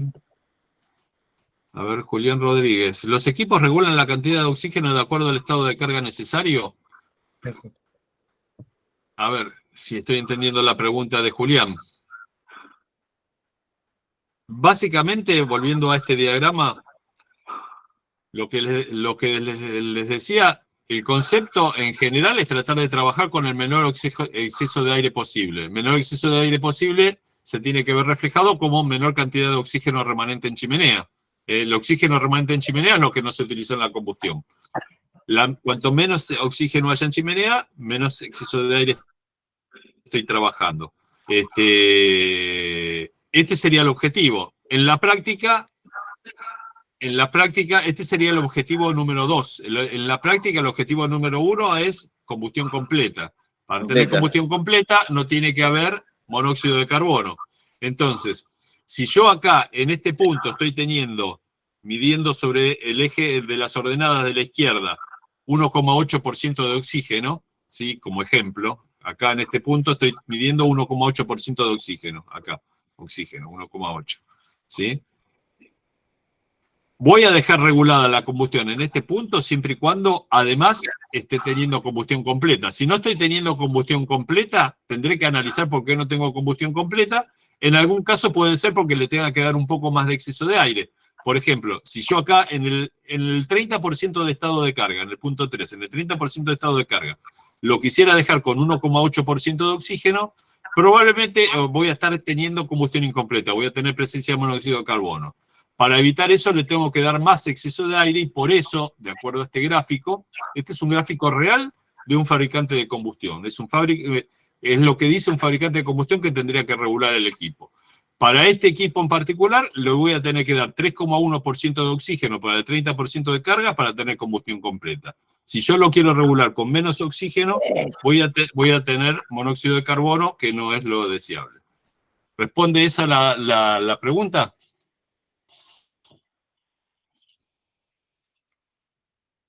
A ver qué dice Julián. Ahí Alfonso Marcucci escribió en el chat la duda o la consulta, ¿no? Buenas tardes. ¿Se aplica el concepto de enfriar el aire para inyectar a la combustión? De esta forma se inyecta más cantidad de aire por unidad de volumen. En realidad, los sistemas de combustión se seleccionan y se dimensionan para la temperatura a la cual va a trabajar el combustible y a la cual va a trabajar el comburente.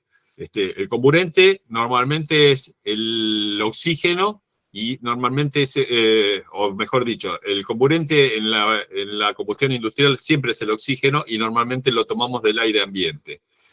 En algunos casos, vamos a ver en próximos módulos, el oxígeno lo aporta otro fluido, como pueden ser gases provenientes de otra combustión. En ese caso, los gases de combustión los gases de una combustión inicial vienen con un porcentaje menor al 21% y vienen con temperatura también muchas veces, y entonces los sistemas de combustión yo los tendré que dimensionar para esas condiciones. Dimensionado para esas condiciones no hace falta enfriar nada. Por supuesto, de acuerdo a lo que vimos, de acuerdo a las leyes de ecuación de estado de los gases ideales, a la ley de estado de los gases ideales, y a Boyle y Marriott, si yo enfrío voy a reducir los volúmenes y voy a poder meter más caudal para una misma pérdida de carga. Pero eso va a depender de lo que yo quiera lograr. Si está bien diseñado, no tengo que hacer nada en especial. Y si el proyecto es nuevo y voy a utilizar aire caliente, voy a utilizar gases que me están portando el oxígeno y vienen caliente, voy a tener que dimensionar o voy a tener que seleccionar mi sistema de combustión con esas características. No sé si responde eso a la pregunta. Sí, ahí el intercooler, está bien, el intercooler es para el caso de los motores. En el caso de los motores, sí, justamente. En el caso de los motores, cuando se utiliza turbo, el turbo comprime el aire y lo calienta y por un lado lo estoy comprimiendo y por el otro lado la temperatura me lo está tratando de expandir.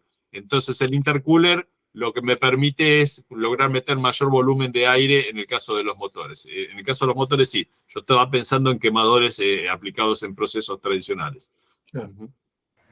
Pablo, te hago una pregunta. La turbulencia, ¿no? Que hablamos antes, que se daba a menor carga, era menor, y entonces por eso necesitábamos un poco más de aire. ¿Esa turbulencia es propia de la presión del combustible que estamos entregando al quemador o cambia en función de si es un quemador atmosférico no soplado, o sea, quemador atmosférico o un quemador soplado? Bien, sí, cambia con el diseño de cada quemador. Por supuesto, siempre recuerden lo siguiente, sí o sí para la combustión nosotros necesitamos tener la mezcla de combustible y el comburente. Esa mezcla de combustible y comburente siempre se logra a costa de energía. Si nosotros no le aplicamos energía, no vamos a lograr mezclar el combustible con el comburente. ¿Quién aporta esa energía? En algún quemador, de acuerdo al diseño, lo aportará la presión de gas, la presión de combustible. En otro diseño lo aportará la presión de aire. O en otros diseños lo aportarán las presiones de los dos. Pero siempre necesito de alguna forma aportar energía para lograr esa mezcla. Cuando yo tengo disponibilidad de baja presión de gas, normalmente cuando ustedes van a buscar un quemador a un fabricante de quemadores, le va a ofrecer un quemador en donde tenga un buen aporte de energía del lado de aire para asegurar esa mezcla. Cuando al revés tengo una buena cantidad de energía disponible del lado del gas con presión, posiblemente puedan trabajar con presiones de aire más bajas. Perdón, Juan Carlos, adelante. No, lo que quería aportar es que la turbulencia básicamente depende de dos factores, la velocidad y la geometría del conducto. Entonces, las mayores velocidades, como les decía Pablo, se obtienen con una mayor presión de inyección, ya sea de gas o de aire. Entonces, con el aumento de la velocidad de inyección o la geometría, o con la geometría de los conductos, de la mezcla entre aire y gas, se logra aumentar la turbulencia. Y con el aumento de la turbulencia se logra lo que básicamente al final se pretende, que es la homogeneización de la mezcla entre el aire y el combustible. la medida que esa mezcla sea más homogénea, la propagación del frente de llama se va a acelerar y va a dar combustiones más completas o caudales calóricos mayores, ¿no? Gracias a ambos. ¿Se entendió, Andrea? Sí, sí, gracias. Sí. Sí, algunas aclaraciones más con respecto a este gráfico, antes de seguir con las preguntas, disculpen. ¿Sí?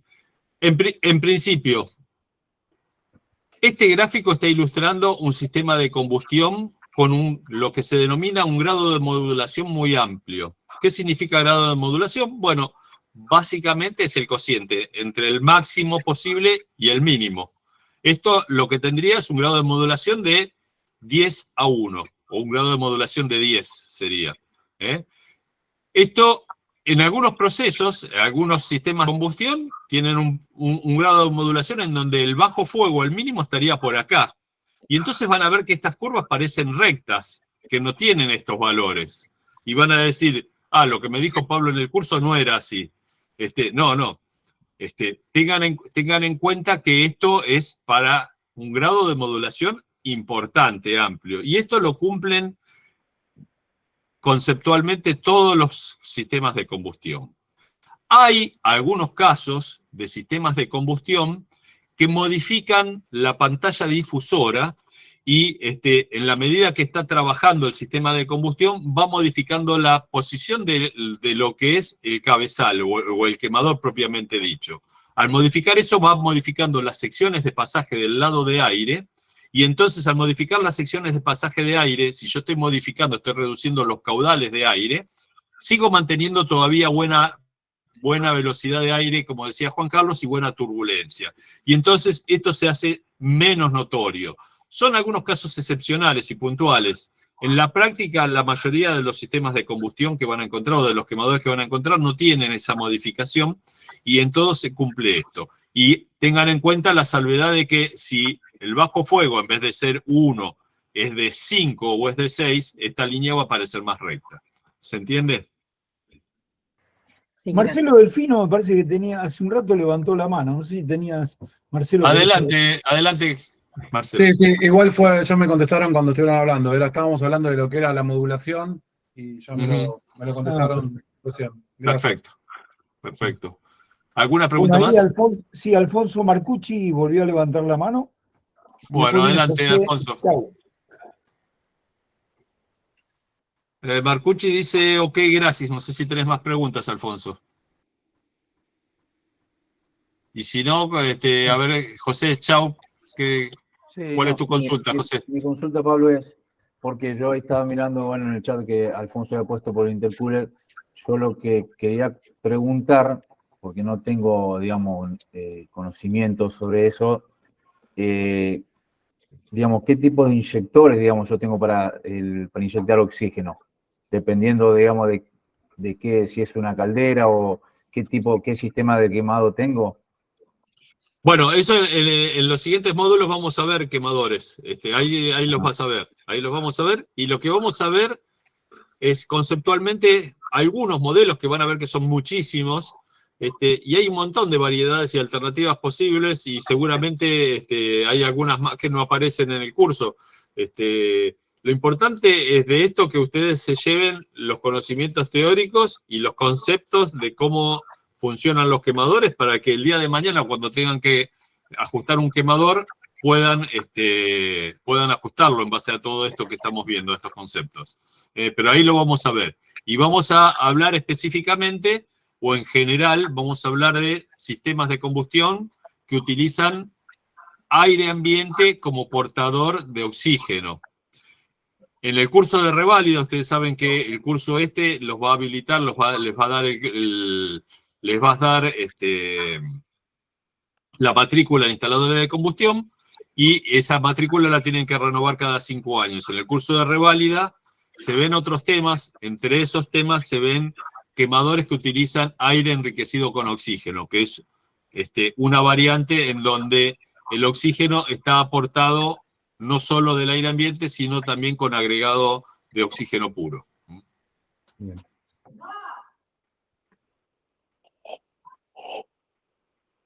¿Más preguntas con respecto a los módulos 1 y 2? Alfonso, ¿alguna pregunta más? Te seguís con la mano levantada. Pablo. Sí, adelante, Marcelo. Una consulta. Recién estaban preguntando también lo que era quemadores soplados y atmosféricos. ¿Eso lo podemos hablar un poco hoy o ya directamente esperamos para Es parte del siguiente módulo. Ah, perfecto, no, está bien. Parte del siguiente módulo. Está bien, bárbaro. Pablo, con respecto a, vos dijiste al principio, ¿no? El tema, obviamente, no te vas a poner a corregir los no sé cuántos ejercicios. ¿Estos ejercicios son simplemente eso o no hace falta, digamos? Es simplemente eso. Si no hay más preguntas, vamos a ver cómo se resuelven los ejercicios. Estaría buenísimo. Sí, bueno, por favor. Sí, bueno, hagamos un repaso general como para ver si el proceso fue lógico. Bueno. Claro, y si vamos bien, porque vamos a avanzar a otros temas y capaz que esto... Bien. Sería un golazo. A ver. Acá puse en pantalla, no sé si tengo varios ejercicios. ¿Cuál es la densidad del metano a 100 kilopascales y 15,5 grados centígrados? ¿Es este el que tenían para resolver? Sí. Sí, es ese. Bueno, tienen que el peso molecular del metano se calcula a partir del peso de cada uno de los componentes, carbono 12, hidrógeno 1, CH4, entonces el peso del metano es 16 gramos. Luego saco la densidad del metano. Densidad es peso o masa sobre volumen. 16 dividido el volumen que ocupa un mol, que es en condiciones normales de presión y temperatura, es 22,4 litros.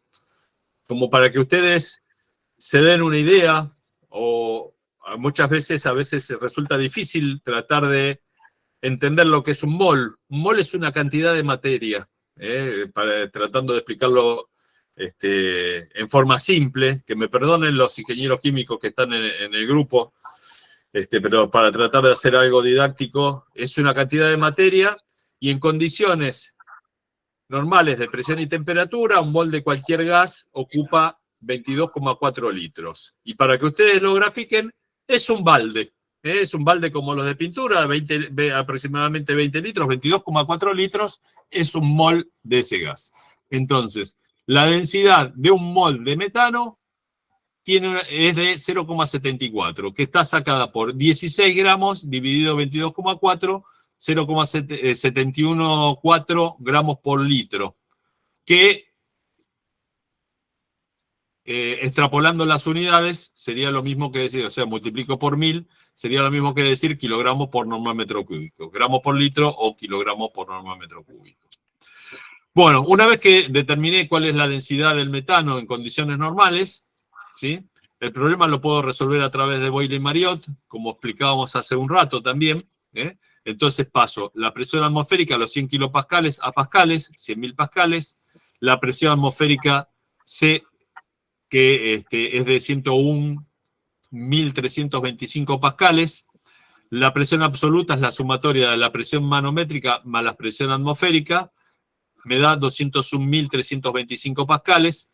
La temperatura relativa que estaba teniendo en el enunciado era 15,5 grados centígrados, pasado a absoluta me da 15,5 más 273,15, 288,65 Kelvin. Y luego, y luego aplico la fórmula de Boyle-Mariotte. La densidad en un estado posterior es igual a la densidad inicial, que en este caso es la densidad en condiciones normales de presión y temperatura, multiplicado, como decía recién, por un cociente de presiones y un cociente de temperaturas. Reemplazo los valores que calculé y me da el resultado. Y el resultado es 1,34 kilogramos por metro cúbico. Acá ya no es normal, acá es metro cúbico. ¿Por qué? Porque estos metros cúbicos están a 100 kilopascales y 15,5 grados centígrados. ¿Alguna pregunta con respecto a esto? Por supuesto que se puede haber resuelto también utilizando la ecuación de estado de los gases ideales. Acá lo resolvimos de esta forma. Pero si el resultado le da igual, cualquier camino es válido. ¿Preguntas con respecto a esta resolución? Por la ecuación de los gases ideales me dio un poquito menos, 1,07. Es mucha la diferencia. Hay algo que, salvo que hayas redondeado muchísimo los decimales, me parece que hay algo que le debes estar errando.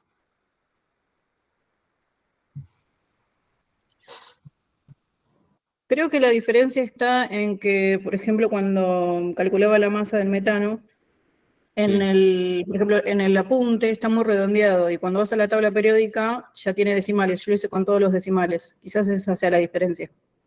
Puede ser.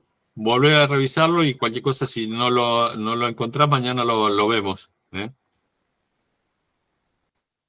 La clase esta está grabada, ¿no es cierto, Pablo? La clase esta está grabada, sí. Está grabada y bueno, yo después este video se lo paso a la gente que maneja el campus y a veces hay un delay de algunos días para que la gente que maneja el campus lo suba al campus. Sí. No, hay algo que yo hice con la ecuación de los gases ideales y no, ni siquiera, no, hay algo que hice mal, claramente. Bueno. Bueno. A ver. Ejercicio resuelto. Densidad. A ver si está resuelto de la otra forma. No, está igual también.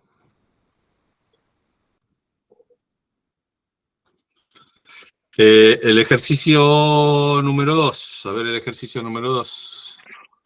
También lo tenían en un precalentador de aire de un horno de proceso. El aire sale a una presión relativa de 200 milímetros de columna de agua. Sí, es. Bien. Entonces, en un precalentador, simplemente para hacerlo con datos prácticos, digamos, el aire de proceso sale a una presión relativa de 200 milímetros de columna de agua y una temperatura de 120 grados centígrados. Calcular cuál es la densidad absoluta del aire en esas condiciones. El problema también lo podemos resolver a través de la ecuación de estado de los gases ideales o por Boyle-Mariotte. Cualquier camino, como decíamos, es correcto.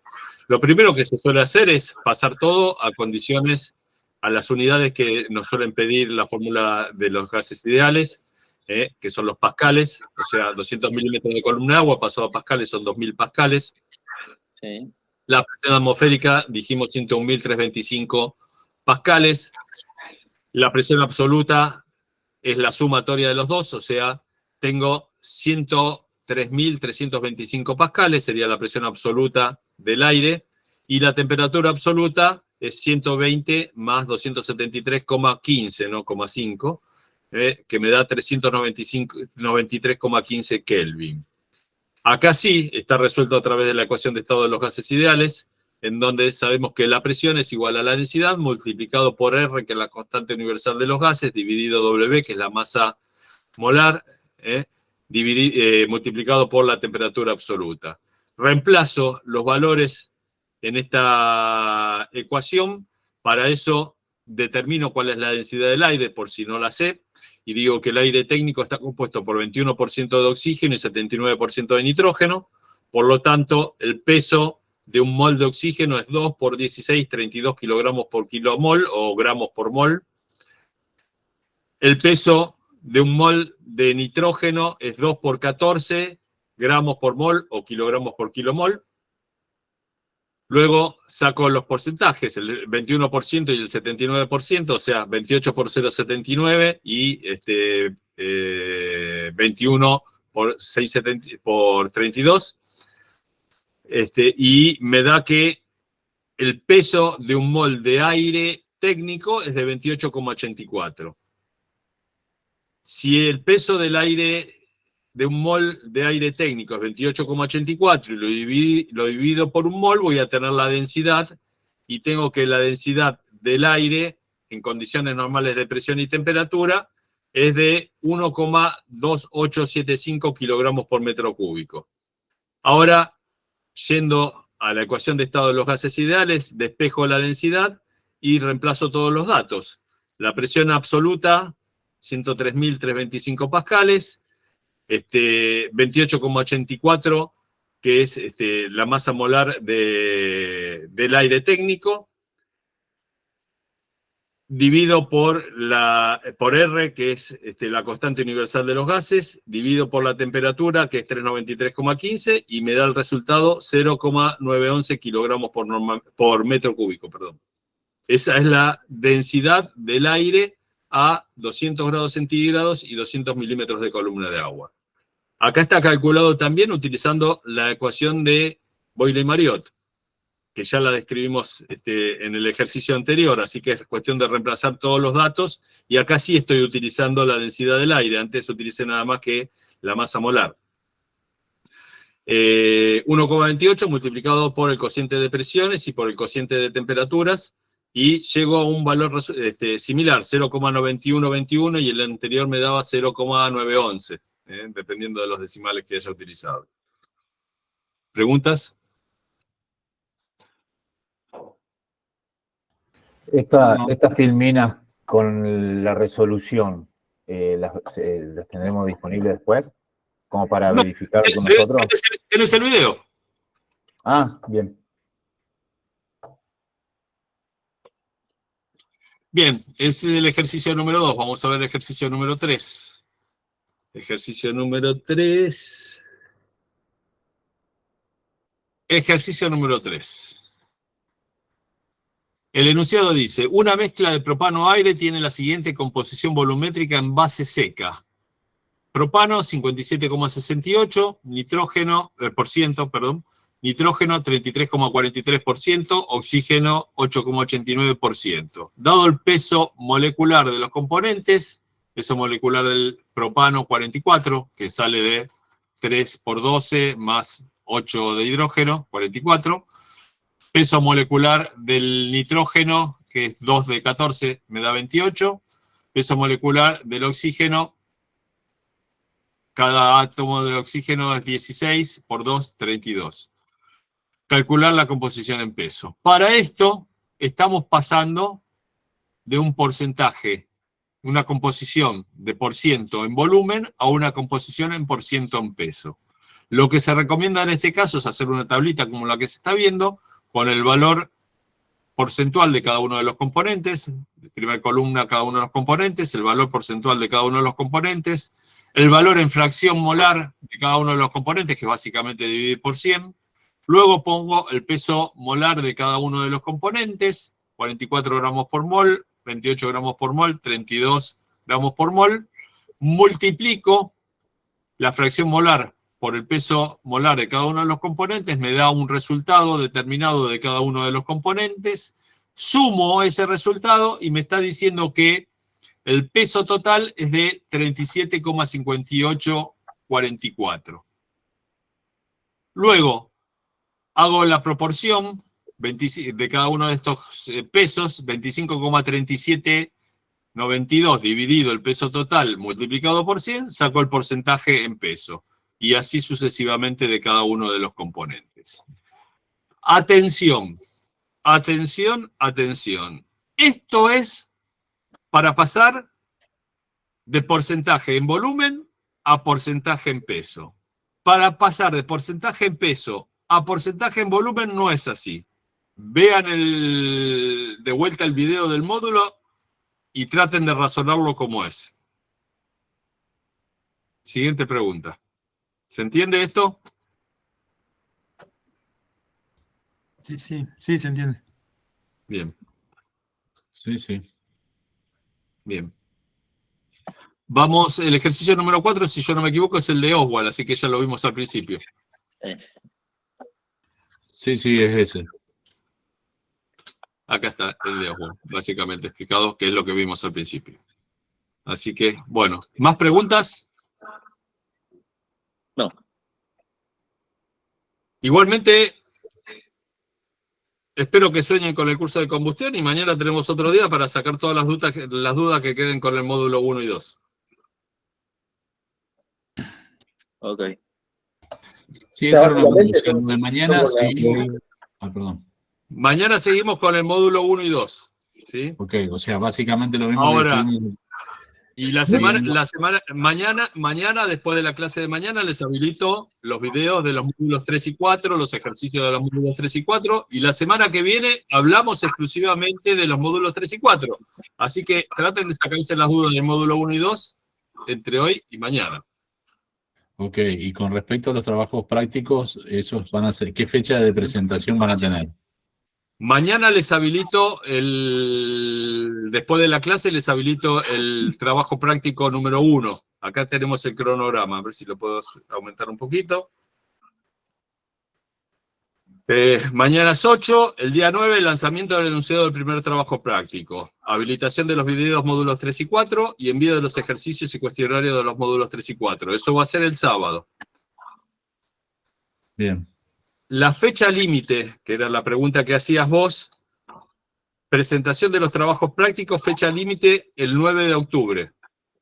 O sea, tienen tiempo, pero no esperen hasta el 9 de octubre. Si ustedes hacen el trabajo práctico inmediatamente y me lo pasan, yo tengo tiempo de leerlo, de ver en qué se equivocaron y darle una devolución, decirle, mirá, me parece que o está todo bien o me parece que te estás equivocando en esto. Si me lo entrega, si la fecha límite es el 9 de octubre, cuando me lo están entregando todos, no les voy a poder dar esa devolución. Y el que está mal, el 9 de octubre. Está bien. O sea que a medida que lo vayamos haciendo, lo podemos ir enviando para tener la devolución. Exacto, me lo mandan por mail. Perfecto, gracias. No por nada. Ok. ¿Preguntas? No, ninguna. Va. Ese cronograma, alguien pregunta, yo se los pasé en algún mail, si quieren se los vuelvo a pasar. Sí.